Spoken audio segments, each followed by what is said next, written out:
Welcome to student success by JS Dhanju. Students, आज के इस वीडियो में हम ऑपरेटिंग सिस्टम की सीरीज को कंटिन्यू करेंगे। इससे पहले हम 40 क्वेश्चंस ऑपरेटिंग सिस्टम के डिस्कस कर चुके हैं और आज हम क्वेश्चन नंबर 41 से स्टार्ट करेंगे। स्टूडेंट्स, आपकी जानकारी के लिए मैं बता दूं कि ये सभी क्वेश्चंस प्रीवियस ईयर के क्वेश्चन पेपर्स में से लिए गए हैं और इस वीडियो की पीडीएफ फाइल आप इस वीडियो के डिस्क्रिप्शन से डाउनलोड कर सकते हैं। पीडीएफ आप हमारे टेलीग्राम चैनल से भी डाउनलोड कर सकते हैं। टेलीग्राम चैनल का लिंक आपको इस वीडियो के डिस्क्रिप्शन एंड कमेंट बॉक्स से मिल जाएगा। Let's start with question number 41। Internet explorer is, तो इंटरनेट एक्सप्लोरर क्या है? तो इसका करेक्ट आंसर है ऑप्शन डी। इंटरनेट एक्सप्लोरर एक ब्राउजर है और प्रोवाइडेड बाय विंडोज ओएस। ये माइक्रोसॉफ्ट विंडोज के साथ ही इनबिल्ट आता है और वर्ल्ड वाइड वेब को असेस करने के लिए यह यूज होता है। अच्छा, इंटरनेट एक्सप्लोरर के बारे में कुछ और चीजें आपको पता होनी चाहिए। मोस्टली ये चीज तो आपको पता ही है कि ये इंटरनेट को असेस करने के लिए यूज होता है और इसे इंट्रोड्यूस कब किया गया था? तो माइक्रोसॉफ्ट ने 1995 में इंटरनेट एक्सप्लोरर का फर्स्ट वर्जन इंट्रोड्यूस किया था। तो जितने भी ब्राउजर हैं, वो चाहे इंटरनेट एक्सप्लोरर हो, गूगल क्रोम हो, ओपेरा हो या मोजिला फायरफॉक्स हो, ये सभी इंटरनेट सर्विसेज को असेस करने के लिए यूज होते हैं। जैसे online banking, online marketing over internet, listening to and watch streaming videos जैसे यूट्यूब हो गई। तो ये सारे काम हम इंटरनेट एक्सप्लोरर की हेल्प से कर सकते हैं। अच्छा, एक चीज और बता दूं कि इंटरनेट एक्सप्लोरर का लेटेस्ट वर्जन अभी तक कौन सा रहा है? तो इंटरनेट एक्सप्लोरर 11 जो है वो लेटेस्ट वर्जन रहा है। अच्छा, इसके बाद माइक्रोसॉफ्ट ने एक नया ब्राउजर लॉन्च किया था विंडोज 2007 के बाद और उसका नाम क्या था? उसका नाम था माइक्रोसॉफ्ट एज। तो एज ने क्या किया? रिप्लेस कर दिया इंटरनेट एक्सप्लोरर को। तो इंटरनेट एक्सप्लोरर को किसने रिप्लेस किया? माइक्रोसॉफ्ट एज ने। तो अभी जो ब्राउजर लेटेस्ट विंडोज के साथ आता है वो कौन सा है? Microsoft Edge. Next question, which of the following command is used to close the active window? तो एक्टिव विंडो जो है उसे क्लोज करने के लिए कौन सी शॉर्टकट की यूज होती है? तो इसका करेक्ट आंसर है option A, control plus F4। अच्छा, एक्टिव विंडो क्या होती है? जो आपके सामने ओपन है। जैसे ये देखिए, ये एक ब्राउजर में 3 टैब्स हैं, तो जो ओपन है वो क्या हो गई? Active window. तो अब इसी चीज को सिर्फ हमने क्लोज करना है, हमने पूरी की पूरी एप्लीकेशन को क्लोज नहीं करना। तो हम कौन सा शॉर्टकट यूज करेंगे? Control F4। तो ये देखिए, मैंने यहां पे प्रेस किया कंट्रोल F4, तो ये फर्स्ट वाली टैब सिर्फ बंद हुई है, मतलब एक्टिव विंडो बंद हुई है, पूरी एप्लीकेशन क्लोज नहीं हुई। अच्छा स्टूडेंट्स, कई बार ये भी क्वेश्चन आता है कि अगर आप पूरी की पूरी एप्लीकेशन को बंद करना चाहते हो तो फिर आप कौन सा शॉर्टकट यूज करोगे? तो अगर आप एप्लीकेशन को बंद करना चाहते हो तो उसके लिए शॉर्टकट यूज होगा ऑल्ट F4। जैसे अभी मैंने प्रेस किया ऑल्ट F4, तो ये देखिए ये ब्राउजर ही क्लोज हो गया है। मींस हमने पहले गूगल क्रोम ओपन किया था, जो उसमें कितनी 4 टैब्स थी, वो सारी की सारी बंद हो गई। स्टूडेंट्स, नेक्स्ट क्वेश्चन को कंटिन्यू करने से पहले मैं आप सबको एक हैबिट अडॉप्ट करने को बोलूंगा कि कभी भी आपने आज का काम कल पे नहीं डालना। जो इंसान आज का काम कल पे डालता है वह लाइफ में कभी ग्रो नहीं कर सकता। सो अगर आपने यह डिसाइड किया है कि मैंने यह काम आज कंप्लीट करने के बाद ही सोने जाना है, तो आप उस काम को कंप्लीट करने के बाद ही सोने जाओ। इससे आपकी लाइफ में बहुत बड़ा चेंज आएगा और स्टेप बाय स्टेप आप सक्सेस की ओर बढ़ते चले जाओगे। तभी तो कहते हैं मंजिल उन्हीं को मिलती है जो निरंतर चलते हैं, because consistency is the key to success. Next question, BIOS is used, तो इसका करेक्ट आंसर है बाय ऑपरेटिंग सिस्टम। तो बायोस कौन यूज करता है? Operating system. तो सबसे पहले तो आपको पता होना चाहिए कि बायोस क्या है। तो ये देखिए, ये यहां पे है रोम। तो रोम में क्या होती है? बायोस स्टोर होती है। अच्छा, बायोस की पहले फुल फॉर्म आपको पता होनी चाहिए। तो बायोस की फुल फॉर्म होती है बेसिक इनपुट आउटपुट सिस्टम। अच्छा, मैं बायोस का कंप्लीट प्रोसेस आपको एक्सप्लेन कर देता हूं। पहले भी मैं पिछले वीडियो में ये चीज एक्सप्लेन कर चुका हूं। ये टॉपिक बहुत ही इंपॉर्टेंट है, इसलिए मैं अगेन रिपीट कर देता हूं। तो ये देखिए, जैसे आपने सबसे पहले पीसी को ऑन किया, पीसी को जब आप ऑन करोगे तो बायोस प्रोसेस स्टार्ट होगा। बायोस में वो सारी की सारी इंस्ट्रक्शंस हैं जिससे पीसी स्टार्ट होता है। तो सबसे पहले होगा पोस्ट। पोस्ट की फुल फॉर्म होती है power on self test. Second number पे होगा इनिशियलाइज हार्डवेयर। तो जितने भी हार्डवेयर डिवाइसेस पीसी के साथ कनेक्टेड हैं वो सारे चेक होंगे, उनको इनिशियलाइज किया जाएगा। उसके बाद थर्ड है सर्च एंड लोड ओएस। तो इंस्ट्रक्शन में यही है कि ऑपरेटिंग सिस्टम को लोड करना है। तो उसके बाद पीसी पे ऑपरेटिंग सिस्टम लोड होगा, मींस सेकेंडरी स्टोरेज डिवाइस से रैम में ऑपरेटिंग सिस्टम लोड होगा। फोर्थ है hand over control to OS, और उसके बाद लास्ट में सीपीयू का कंट्रोल जो है वो ऑपरेटिंग सिस्टम को दे दिया जाएगा। अच्छा, बायोस के बारे में कुछ और चीजें भी हैं जो आपको पता होनी चाहिए। तो बायोस एक फर्मवेयर है कंप्यूटर्स का। Firmware a kind of software जिसे आप बोल सकते हो। तो मैं बता चुका हूं कि बायोस की full form basic input output system है। इसे सिंपली बायोस भी बोल दिया जाता है, रोम बायोस भी बोल दिया जाता है, और पीसी बायोस भी बोल दिया जाता है। तो बायोस इनबिल्ट होती है पीसीज में, और ये फर्स्ट सॉफ्टवेयर है जब आप पावर ऑन करते हो कंप्यूटर पे तो ये चलता है। तो ये सारी इंफॉर्मेशन आपको पता होनी चाहिए बायोस के बारे में। कई बार लिखा होता है कि बायोस क्या है, तो उसका आंसर होता है फर्मवेयर। तो मदरबोर्ड में रोम के बीच में स्टोर्ड होती है BIOS. Next question, a systematic procedure for moving the CPU to new process is known as. अच्छा, सीपीयू पे आप मल्टीटास्किंग कर रहे हो जब, तो आपके पास कितनी सारी एप्लीकेशंस ओपन होती हैं। जैसे आप वीएलसी मीडिया प्लेयर पे गाने सुन रहे हो, एमएस वर्ड में काम कर रहे हो, और उसके साथ साथ आपने अलग अलग एप्लीकेशंस को चलाया हुआ है।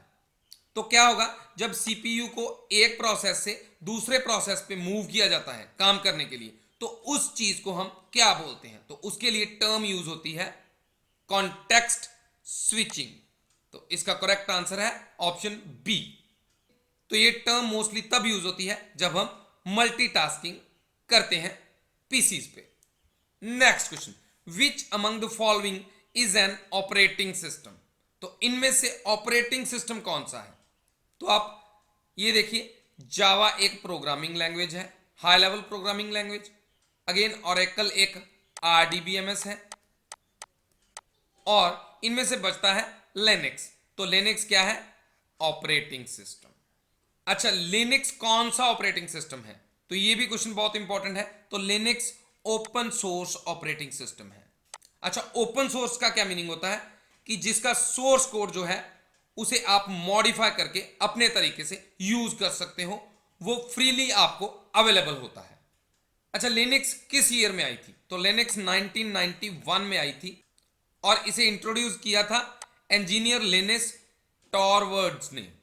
अच्छा, लिनक्स एक multi user and multitasking operating system है। तो कई बार क्वेश्चन में पूछा जाता है कि लिनक्स कौन सा ऑपरेटिंग सिस्टम है, तो ये multi user and multitasking operating system है। Next question, Unix is written in. तो इसका करेक्ट आंसर है Unix is written in dash language. तो इसका करेक्ट आंसर है ऑप्शन सी। यूनिक्स को सी लैंग्वेज में लिखा गया था। अच्छा, यूनिक्स के बारे में कुछ और चीजें आपको पता होनी चाहिए जिनके बारे में क्वेश्चन पूछा जाता है। तो यूनिक्स ऑपरेटिंग सिस्टम जो है वो 1970 में आया था, और इसे Dennis Ritchie and Ken Thompson ने एट AT&T लैबोरेटरीज में डेवलप किया था। तो ये भी आपको पता होना चाहिए। अच्छा, यूनिक्स भी लिनक्स की तरह ही multi user and multitasking operating system है।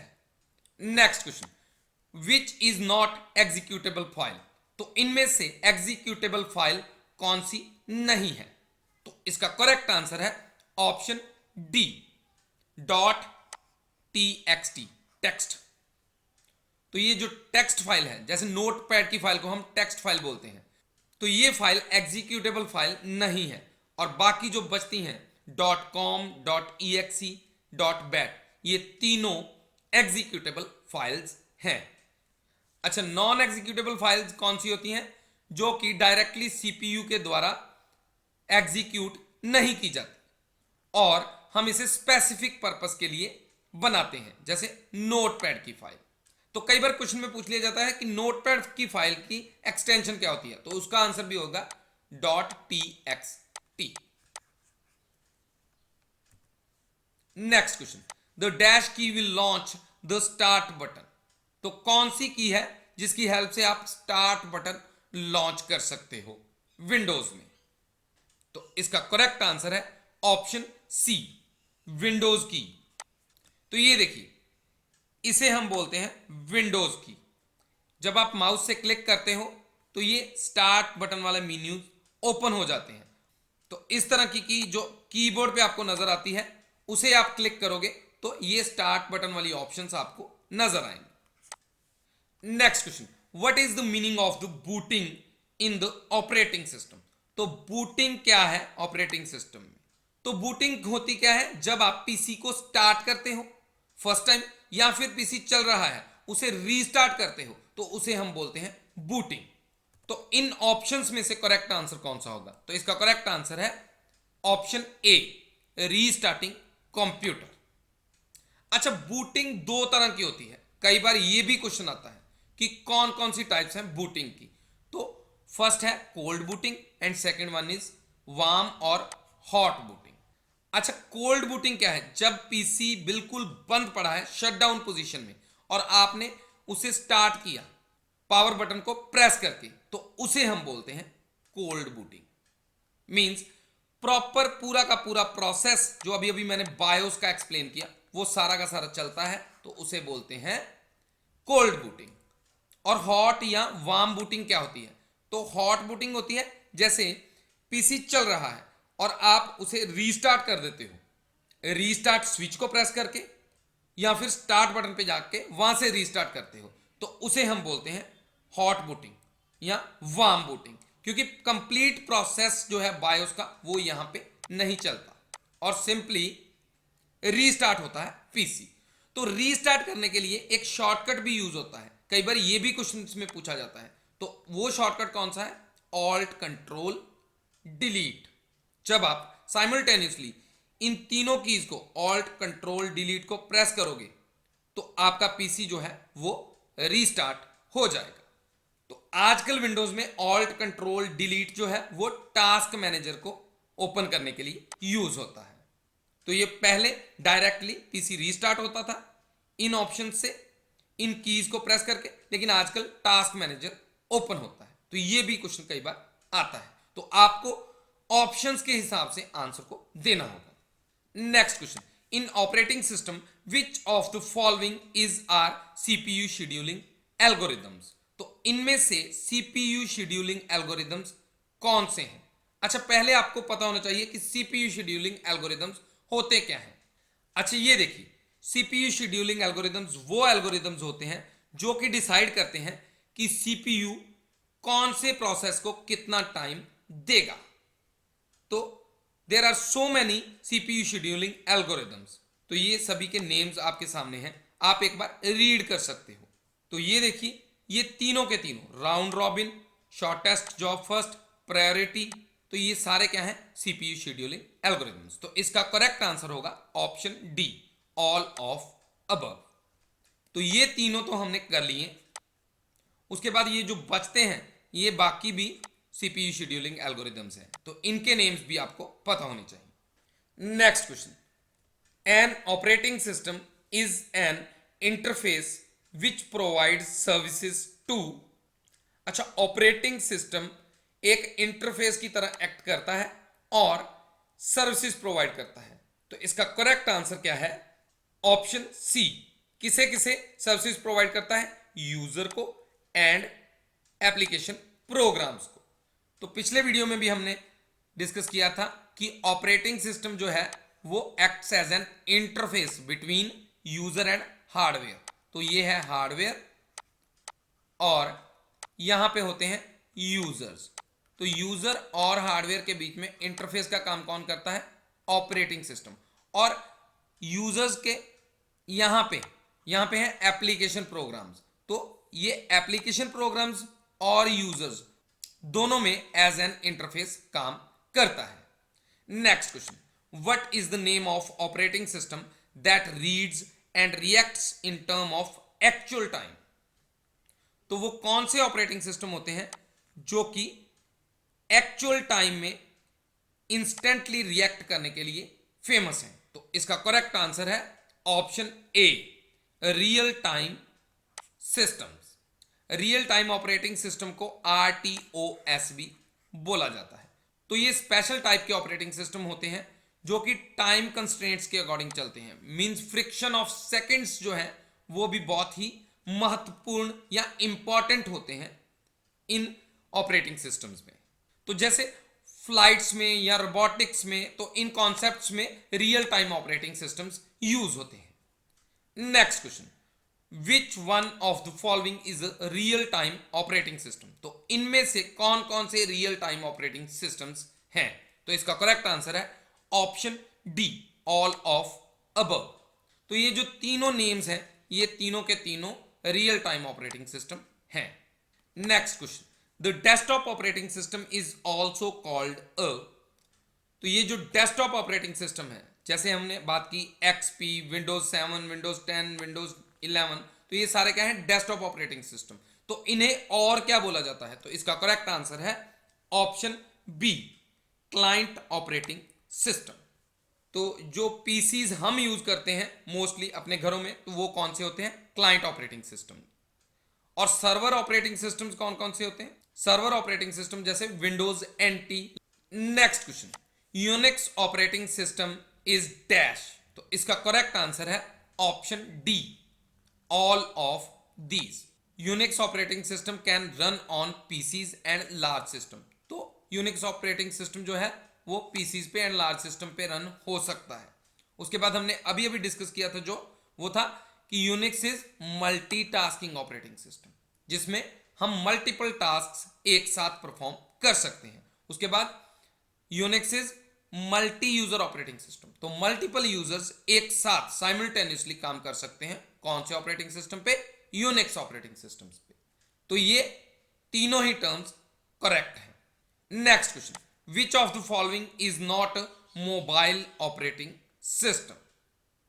इनमें से कौन सा मोबाइल ऑपरेटिंग सिस्टम नहीं है?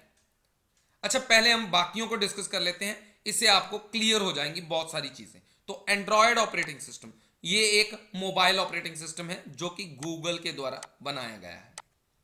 तो आपने देखा होगा आजकल मोबाइल्स में एंड्रॉयड ऑपरेटिंग सिस्टम चलता है। उससे पहले सैमसंग ने एक ऑपरेटिंग सिस्टम लॉन्च किया था, बाडा। तो ये सैमसंग के मोबाइल्स में ही यूज होता था, तो ये पहले यूज होता था। उसके बाद आता है सिम्बियन। अच्छा, सिम्बियन ऑपरेटिंग सिस्टम भी एक मोबाइल ऑपरेटिंग सिस्टम है जो कि मोटरोला एंड नोकिया यूज करते थे पहले। आजकल तो एंड्रॉयड ऑपरेटिंग सिस्टम चलता है, लेकिन पहले ये ऑपरेटिंग सिस्टम यूज करती थी मोटरोला एंड नोकिया कंपनी। तो ये तीनों कंपनीज के बारे में मैंने आपको बता दिया। तो आजकल कौन सा चल रहा है? Android operating system. लेकिन ये जो मोजावे ऑपरेटिंग सिस्टम है ये मोबाइल ऑपरेटिंग सिस्टम नहीं है। तो इसका करेक्ट आंसर क्या हुआ? Option A. अच्छा, मोजावे क्या है? मोजावे एक डेस्कटॉप ऑपरेटिंग सिस्टम है, तो ये भी आपको पता होना चाहिए, डेस्कटॉप OS। अच्छा, ये डेस्कटॉप ऑपरेटिंग सिस्टम तो है, लेकिन ये किस कंपनी का ऑपरेटिंग सिस्टम है? तो ये एप्पल का है। आजकल जो हम ऑपरेटिंग सिस्टम यूज कर रहे हैं एप्पल में वो है मैक OS, लेकिन ये पहले यूज होता था Mojave. Next question, in real time operating systems are. तो इसका करेक्ट आंसर है option B, used for monitoring events as they occur. तो रियल टाइम ऑपरेटिंग सिस्टम्स वो ऑपरेटिंग सिस्टम होते हैं जिनका instantly at the same time fraction of seconds का भी फर्क नहीं होना चाहिए। तो जब इवेंट्स अकर होते हैं उसी टाइम पे उन्हें मॉनिटर किया जाता है रियल टाइम ऑपरेटिंग सिस्टम में। Next question, the basic types of OS are. तो इनमें से बेसिक ऑपरेटिंग सिस्टम की टाइप्स कौन सी हैं? तो इसका करेक्ट आंसर है option D, batch and interactive. अच्छा, बैच ऑपरेटिंग सिस्टम वो ऑपरेटिंग सिस्टम होते हैं जिनमें सिमिलर तरह की जॉब्स को बैचेस में, ग्रुप्स में रखा जाता है और काम किया जाता है कंप्यूटर्स के द्वारा। ये देखिए, जैसे अलग अलग जॉब्स आई यूजर्स के द्वारा, तो उन जॉब्स को बैचेस में बना लिया, अलग अलग बैचेस में, और कंप्यूटर उन्हें परफॉर्म करता है। लेकिन इंटरैक्टिव ऑपरेटिंग सिस्टम में ऐसा नहीं होता। इंटरैक्टिव ऑपरेटिंग सिस्टम में डायरेक्टली इनपुट ली जाती है ह्यूमन से और उसको रिस्पॉन्ड किया जाता है, तो उसे हम बोलते हैं interactive operating system. Next question, in dash OS the response time is very critical. इसका करेक्ट आंसर है option D, real time operating system. तो अभी मैं बता चुका हूं कि इंस्टेंटली अकर होने वाले ऑपरेशंस को परफॉर्म करने के लिए कौन से ऑपरेटिंग सिस्टम को यूज करते हैं। तो उसका आंसर है real time operating system. Next question, main memory of computer system is. तो इसका करेक्ट आंसर है ऑप्शन बी, वॉलेटाइल। तो वॉलेटाइल का मीनिंग होता है जब पावर ऑफ हो जाए कंप्यूटर सिस्टम की और सारा का सारा डेटा इंस्टेंटली लॉस्ट हो जाए, तो उस चीज को हम बोलते हैं वॉलेटाइल। मींस डेटा को टेम्परेरी रखा जाता है जिस मेमोरी में, वो एक वॉलेटाइल मेमोरी होती है। तो वॉलेटाइल की मोस्ट इंपॉर्टेंट एग्जांपल है रैम। रैम इस तरह की नजर आती है, पीसीस में लगती है, और ये एक टेम्परेरी मेमोरी है। और अगर हम नॉन वॉलेटाइल की बात करें तो secondary memory, secondary storage devices जो होते हैं जैसे हार्ड डिस्क, वो क्या है? Non volatile. वो परमानेंट मेमोरी होती है, और रैम एक वॉलेटाइल मेमोरी, टेम्परेरी मेमोरी जिसे हम बोलते हैं। तो यही चीज यहां पे डिस्कस की है कि जब इलेक्ट्रिसिटी ऑन होगी डाटा उतनी देर ही वॉलेटाइल मेमोरी में रहेगा, और जब वो पावर ऑफ हो जाएगी डाटा लॉस्ट हो जाएगा। अच्छा, रैम की फुल फॉर्म क्या होती है? ये भी एग्जाम्स में काफी बार पूछा जा चुका क्वेश्चन है। तो इसकी फुल फॉर्म होती है रैंडम एक्सेस मेमोरी। अच्छा, सेट नंबर 4 भी आपको बहुत जल्दी ही मिलने वाला है ऑपरेटिंग सिस्टम का। अगर आपने प्रीवियस 3 सेट्स को नहीं देखा तो लिंक डिस्क्रिप्शन में है, आप वहां पे क्लिक करके देख सकते हो। स्टूडेंट्स, अगर आपको इस वीडियो से कुछ सीखने को मिलता है तो आप student success by JS Dhanju channel को सब्सक्राइब करो, वीडियो को लाइक, कमेंट एंड शेयर जरूर करो, ताकि आपके फ्रेंड्स भी इस वीडियो का बेनिफिट ले सकें। Thank you for watching.